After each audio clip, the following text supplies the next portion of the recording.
Hi, and welcome to or back to my channel. My name is Lydia, and just a quick introduction for me. I'm a stay-at-home mom slash homemaker of two under two.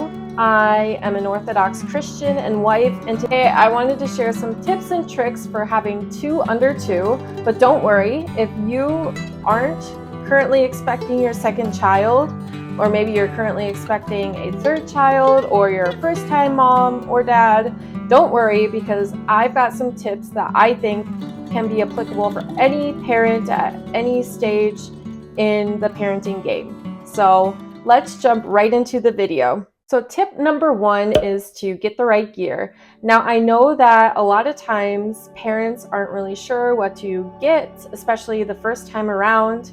I would highly recommend, though, if you're expecting another baby and you have a baby who's a toddler or can't even really walk by themselves yet, maybe to get a stroller that can take the car seat of the newborn or the baby as well as seat the toddler too.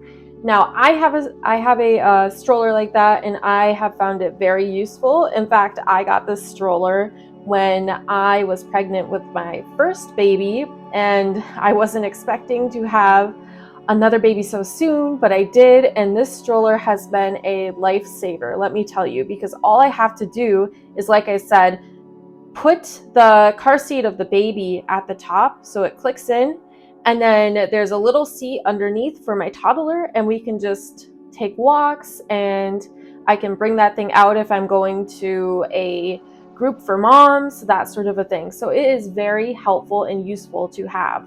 Also, once your baby is a little bit older, you can maybe look into getting a wagon type of stroller instead. So we have one that is compactable, and then you unfold it. You can also put things in it to pull around with you. So let's say you go to the beach and you have a lot of beach gear and you decide to put the baby in there, and then you can put the towels and some extra clothes or whatever it is you have into the wagon with the baby if the toddler is walking by that point and will walk with you. So just something to keep in mind. Wagon strollers are great too, so that's another option if you don't think that you'll be using a stroller with a car seat for very long. Tip number two is kind of cliche, but I would say that it's always something that's good to remember, and that is to seek support or find support, whether it be from family members or friends who maybe have children themselves, or just friends who maybe don't. See if somebody could come over and help you out, or watch your baby or babies for a while, or just watch the toddler so that you can just go out with the baby and get some errands done. Whatever it might be, don't ever be afraid to ask for help, especially if people already offer help before you've even had your baby, or they offer help when you haven't even asked yet. So just something else to keep in mind. I know that it can be intimidating trying to ask people. In fact, I'm working on that myself too, learning how to just kind of find it in me to ask people when I just need a break. But if you can and are able to do that, it truly can be such a good resource and help for you to maybe just have some time to yourself or to be able to get things done around the house. So just something else to keep in mind. So another thing that I like to do, especially if I know that we have to get up early the next morning and we might not have much time, is I like to pack the diaper bag the night before. So make sure that you have all of the diapers, the wipes, extra clothes, snacks, maybe some extra water bottles for the toddler, whatever it might be, toys, books, you have it. Just put it in the diaper bag the night before. That way you're ready to go and can just grab the diaper bag the morning of and you're all set. And then another thing is to try and put both babies down, or the baby and the toddler down at the same time for a nap. Now, I know that this isn't always something that does work out, but when it does, it is great because then you can have some time to yourself and get things done around the house or relax, read a book, whatever it is you want to do. If you can manage to get the toddler and the baby down for a nap at the same time and kind of get them into that type of routine of every single day they go and take a nap at, let's say, 11, then you will have some time on your hands to do whatever it is that you'd like to do. So another tip that has been very helpful for me, and like I said, not every single day does this work out, but a lot of days it does, and it has been tremendously helpful for me, let me just say. Another thing you can do too is foster independence in your toddler. And by fostering independence, I mean just kind of setting up toys for the toddler to play with by him or herself. A lot of times toddlers like different sensory bins, or another popular thing with my toddler is tape. So what I'll do is I'll get a cheap roll of painter's tape and I will stick it to the wall or like the edge of a table or something, and my toddler loves to just go and play with the tape, rip it off, stick it back on the table, stick it on the wall, whatever it is. As long as it's a tape that doesn't have a very strong adhesive that would damage anything, I think you're good to go. And she has a lot of fun doing it. She does it for, I'd say, at least a good solid 15 minutes to a half an hour, maybe even more depending on the day. But it has been tremendously helpful for me. Also, just making her different sensory bins with different materials. I've made her one with beans and rice before, although just a little bit of a cautionary message for that.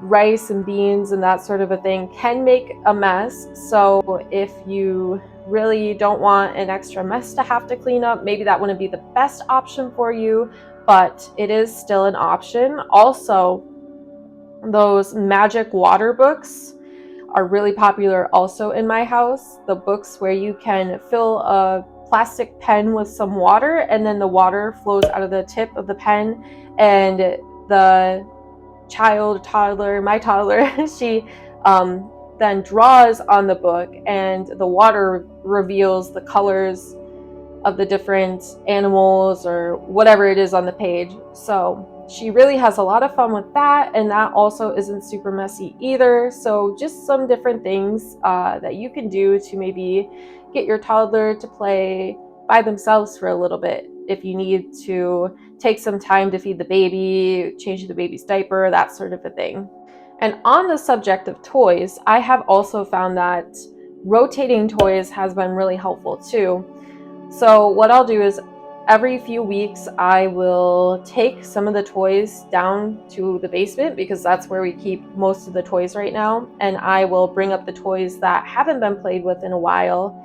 That way my toddler plays with them a lot more. She thinks that they're pretty much like brand new because I don't know if she really remembers them much from the last time, although her memory is getting pretty good. But needless to say, she still has a lot of fun playing with them, and I think that that's one great way to kind of minimize the toys that are just laying around that you'd have to pick up anyway, and have your toddler maybe be a little bit more into their toys. So just another tip. Also, it has been helpful to baby wear the baby around sometimes as well. Although I will say that I'm not a huge fan of trying to baby wear and do something like the dishes or vacuum or laundry, that sort of a thing. So I'll mostly baby wear if I have to do lighter tasks, like maybe bake something that doesn't require me to do any heavy lifting, where I'm just kind of dumping ingredients into a bowl, that sort of a thing.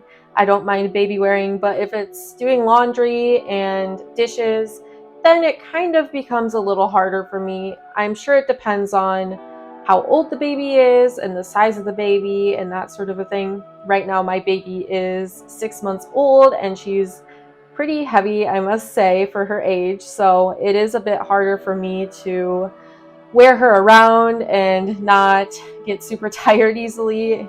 But just another thing that you can do, especially if your baby is a newborn. Also, if you absolutely must, don't be afraid to maybe put up some baby gates to maybe keep the toddler contained in one area to have your toddler play for a while. I have a baby gate. I don't use it maybe as much as I should. It kind of is a bit, it's just, it doesn't really work in the setup of our house right now, unfortunately, which is another reason why I don't use it. But if it did work a little better, I probably would use it to just kind of keep her in the living room while I'm in the kitchen, because I can see into the living room pretty clearly, so I can watch her while I'm in the kitchen cooking. And it works out nicely because we don't have a toy room where we're at right now. There's just not enough space for that. So it's nice to be able to keep an eye on her from a distance while I have to do something like cook supper. To change the subject a little bit, I'm going to talk about reusing some of the stuff that maybe your first child had. So if you have, let's say, a boy and then you find out you're having another boy, that works out great because then you can use that baby gear. Or a girl and another girl, same thing there. Or even if you have a little boy and are having a little girl, you can still reuse some stuff, especially gender neutral stuff, or even sometimes things are said that they're made for like a little baby boy when really it looks like it could be more gender neutral, or something that, you know, you wouldn't really mind putting on your baby, especially if the baby's just going to sleep in it.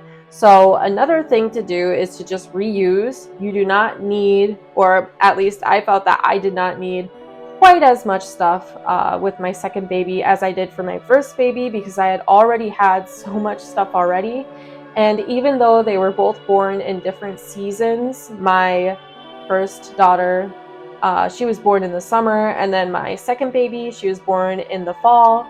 And I live in an area where we get all 4 seasons. So even though there was the seasonal difference, I still found that I could reuse different things by layering and making sure that they fit. And plus, my first baby actually was a bit more petite, and now my second baby is a bit bigger and heavier, so she fits into a lot of the things that are already like 9 and 12 month, even though she's 6 months old, which is perfect because it's going to be summertime soon and the weather is warming up. So just another thing to keep in mind. Don't forget that you can layer and kind of reuse clothes and toys, baby gear, that sort of a thing. Meal prepping is always very helpful too when you have time to do it. Some of the things that I like to do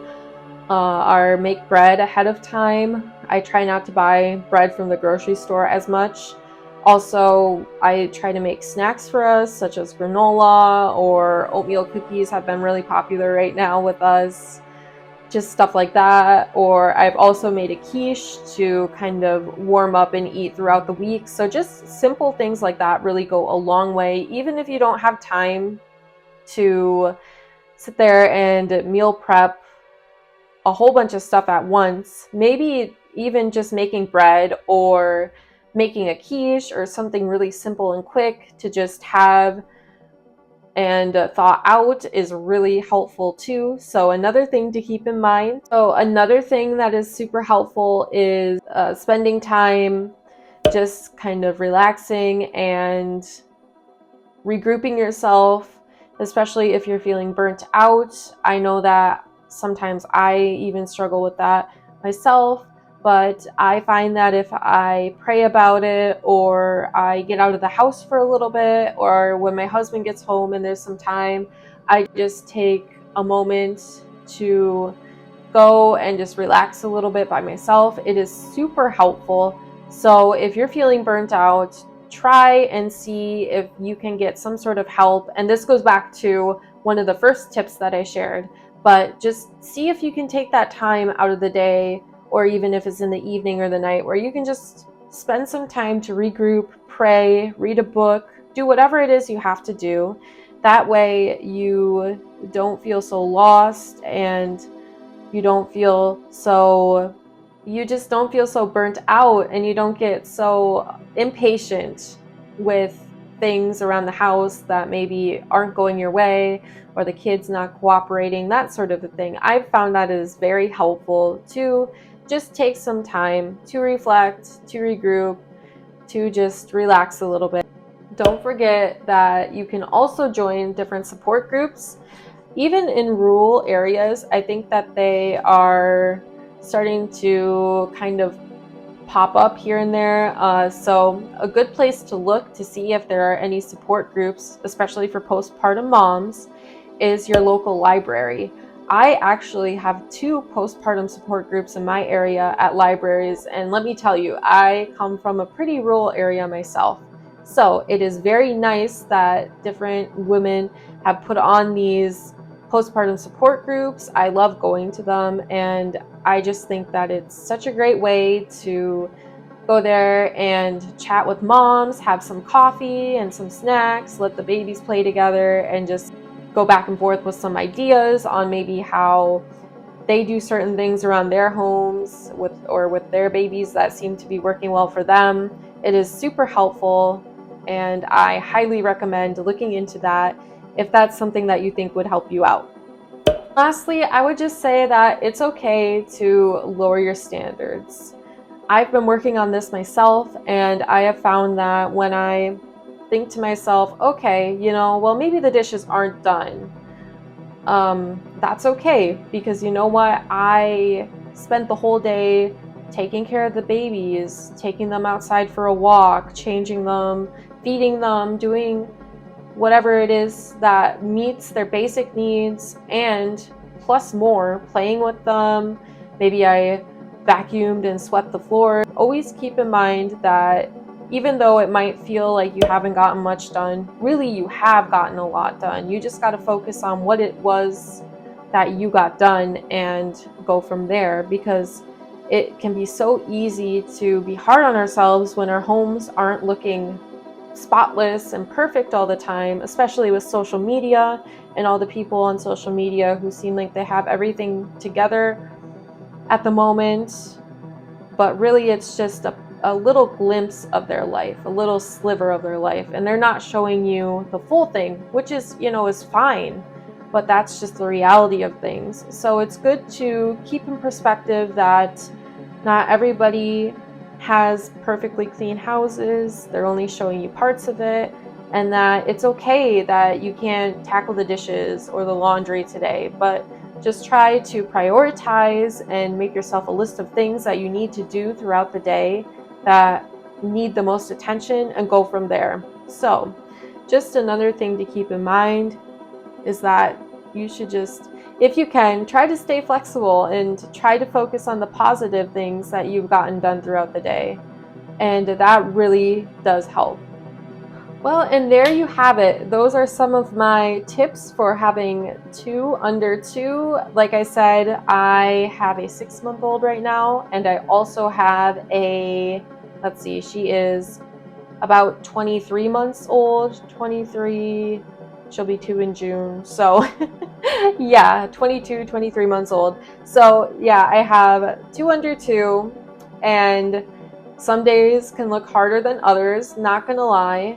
Just trying to be honest and real with you guys, but trying to implement those tips in my life and follow them, and most of all, make sure that I pray and ask God for help when things are just not working out or going the way that I want them to be, or if I'm getting impatient or just having a really hard time. God is the one who's helpful, and also the Theotokos, being a woman herself and a mother, she can really understand, and she really tries to be there for everybody, but I think especially mothers and women. So she is another great one to pray to for intercessions for intercessions. So there you have it. Those are the tips.